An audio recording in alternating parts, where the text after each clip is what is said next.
സഭാപിതാക്കന്മാരുടെ ആകുലതകളെ ഗൗരവമായി എടുത്തുകൊണ്ട് തന്നെയാണ് ഞങ്ങൾ ഈ വിഷയത്തിൽ ഇടപെട്ടതും തീർച്ചയായിട്ടും ആ വിഷയത്തിൽ FCR ബില്ല് ഉൾപ്പെടെ പാർലമെൻറ്റ് മാറ്റിവെച്ചതും അതിന്മേൽ ചർച്ച നടത്തും, ആകുലതകൾ പരിഹരിക്കുമെന്ന് അറിയിച്ചിട്ടുണ്ട്.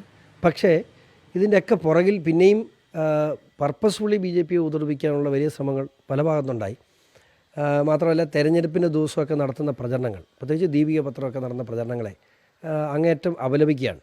ഇത്തരത്തിൽ ഒരു കാര്യം മാത്രം ചിന്തിച്ചാൽ മതി, ഈ പിന്തുണയ്ക്കുന്ന KC വേണുഗോപാലും ജോസ് കെ മാണിയും ഇവരൊക്കെ സഭയ്ക്ക് വേണ്ടി എന്തു ചെയ്തു, അല്ലെങ്കിൽ സഭയ്ക്ക് നിർണായകമായ നിലപാട് ഉണ്ടാകേണ്ട സമയത്ത്, സഭയ്ക്ക് അനുകൂലമായ നിലപാടുണ്ടാകേണ്ട ഒരു സമയത്തും, അത് 80-20 വിഷയമാകട്ടെ, പള്ളുരുത്തി വിഷയമാകട്ടെ, മുനമ്പം പ്രശ്നമാകട്ടെ, സംവരണ വിഷയങ്ങളാകട്ടെ, JB കോശി കമ്മീഷനാകട്ടെ, റബ്ബറിൻ്റെ വിലയാകട്ടെ, ഇതെല്ലാം എടുത്ത് നോക്കിയോ, ഇവിടെ എന്നും ഒന്നിനും ഇടപെടാത്ത ഇവർക്ക് വേണ്ടി ഈ ചില വ്യക്തികൾ, സഭ എന്ന് ഞാൻ പറയില്ല, ചില വ്യക്തികൾ വിടുപണി ചെയ്യുന്നുണ്ട്.